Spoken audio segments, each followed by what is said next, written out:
Ang ating unang aralin ay mula sa Sariling Linangan Kit 1, ang akademikong pagsulat. Bago tayo dumako sa ating formal na talakayan, sa iyong sariling pag-unawa, ano nga ba ang pagsulat?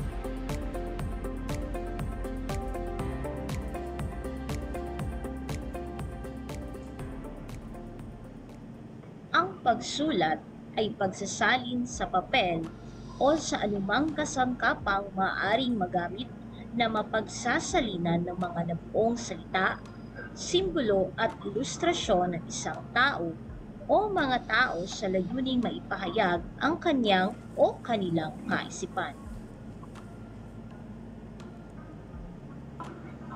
Ang pagsulat ay kapwa isang pisikal at mental na activity na ginagawa para sa iba't ibang layunin.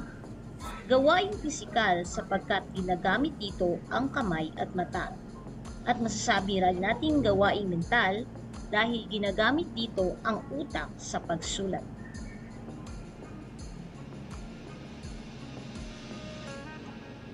Ayon kina Shing at Jean, 1989 sa Bernales et al. 2006, ang pagsulat ay isang komprehensibong kakayahang naglalaman ng wastong gamit, talasalitaan, pagbubuo ng kaisipan, retorika at iba pang mga elemento.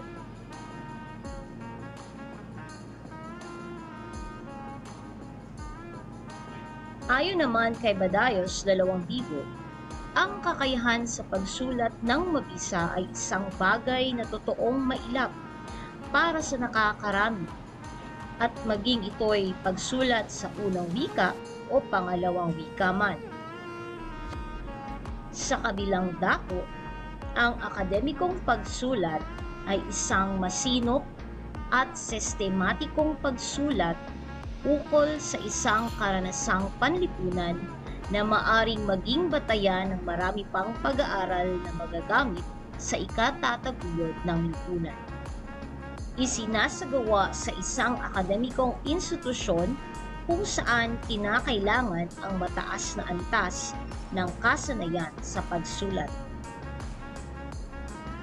Ang akademikong sulatin naman ay isang pagsulat na isinasagawa ng mga mag-aaral upang maipahayag ang kanilang kaalamang nabatid mula sa iba't ibang asignatura. Mapatutunayan dito ang paghahasa ng kritikal na pag-iisip ng bawat mag-aaral. Mayroon itong nakatakdang standard na dapat malaman ng mga mag-aaral. Kinakailangan din dito na intindihin ng mga manunulat kung bakit sila nagsusulat at para saan, para kanino ang mga ito.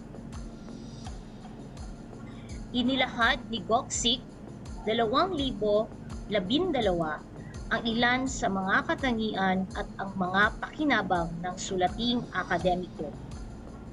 Una, formal.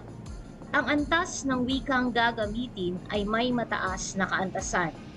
Ang paggamit ng balbal at kolokyal na mga salita ay iniiwasan.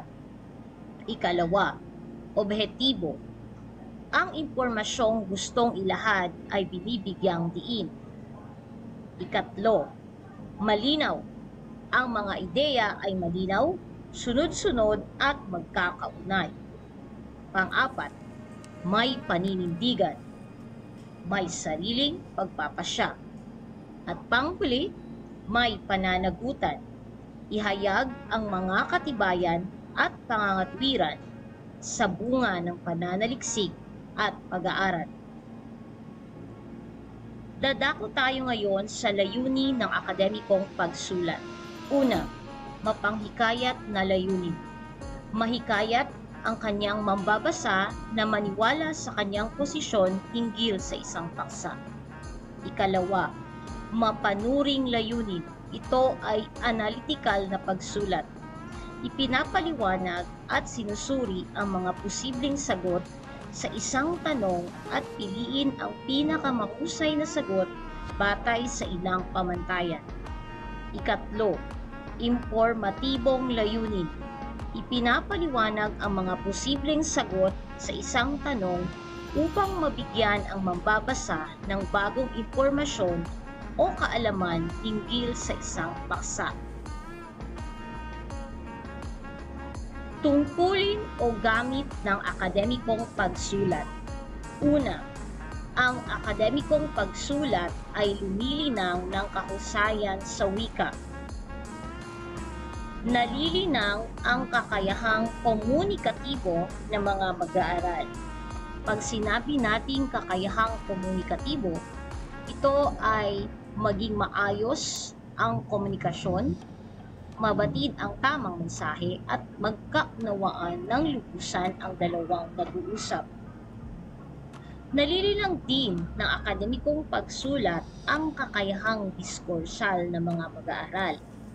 Diskursal, ibig sabihin, ito ay kakayahang umunawa at makapagpahayag sa isang tiyak na wika. Tungkulin o gamit ng akademikong pagsulat. Ang akademikong pagsulat ay lumilinang ng mapanuring pag-iisip. Ibig sabihin, tinitingnan niya bilang proseso kaysa isang output. Ang prosesong ito ay maaaring kasangkutan ng pagbasa, pagsusuri, pagpapasya at iba pang mental o pangkaisipang gawain. Ang isang mahusay na manunulat ay isang mahusay na mambabasa. Ang manunulat ay nagsusuri ng kanyang pinasa.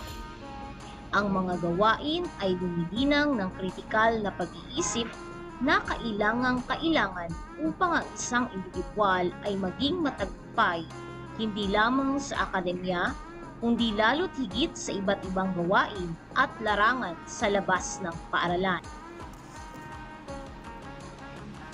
Ang akademikong pagsulat ay lumilinaw ng mga pagpapahalagang pantao. Inaasahang malilinang ang katapatan sa bawat mag-aaral. Inaasahan ding makapagtuturo sa mag-aaral ng halaga ng kasipagan, pagtatyaga, pagsisikap, responsibilidad, pangangatwiran at pagpapanatili ng bukas na isipan. Ang akademikong pagsulat ay isang paghahanda sa propesyon. Hindi lamang mga profesional na manunulat tulad ng mga mamamahayag at mga autor ang nagsusulat.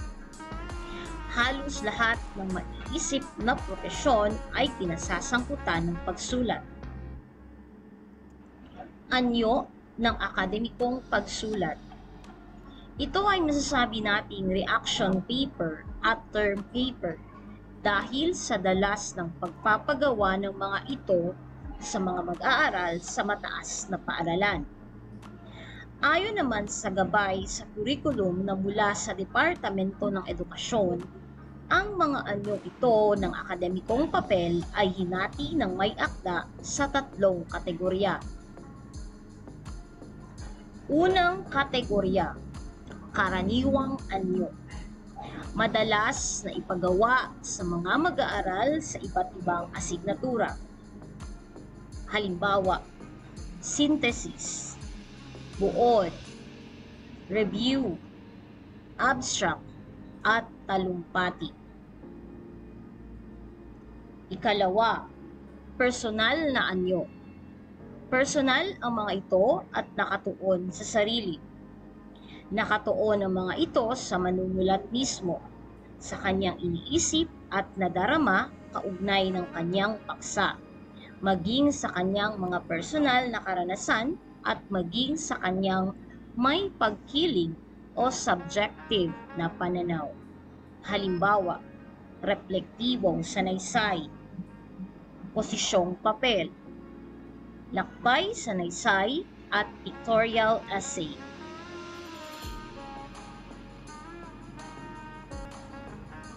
Ikatlo, residual na anyo. Hindi nabibilang ang mga ito sa una at ikalawang kategorya. Halimbawa, bio-note, panukalang proyekto, agenda, at pictorial essay.